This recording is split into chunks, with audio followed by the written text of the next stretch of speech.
may level yung ink niya, no? So hanggang doon. So kapag below na yon, may below minimum level, dapat na natin salinan ng ink. So nasalin ko na ink dito. So salinan naman natin yung ibang kulay. For example, yung yellow muna. Yan. So pagsalin yan, gaganon lang. Yan. Tapos ito, canon ink, dapat doon sa yellow. Ganun lang.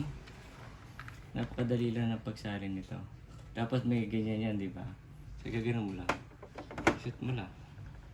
So, kusa na siyang masasalinan. So, dapat hindi siya aapaw. Tingin ko hindi naman siya aapaw. Okay? Ay, tama na. Oh no. Tama na, tanggalin mo na. Mapaw na. Tama na, tanggalin mo na.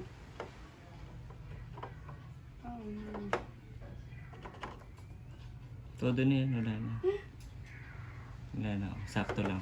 No, Chewy. Pinakalmat mo ko. Ngayon, ito naman, yung blue. Ngayon ang pagsalin yan. So, yeah, yun no. Tapos yung blue. Pinipindot ata ito sa gilid eh. Tapos gano'n. Tapos, gano'n lang. One at a time, hindi ata kakasya kapag sabay-sabay ang bote. Parang boss muna ako actually. So, prepare natin yung magenta. So, dapat hindi siya maigahan kasi masisira yung printhead kapag ka natuyuan siya. Ayan. Walang ka ano no. Malinis. Malinis siya. Hindi ka mukha dati messy. Ayan o. Pipindutin ata sa gilid. Tapos ganoon. Yan. Usa na siyang tataas. Free na to eh. Nung binili ko yung printer na yan, free na tong ink na to.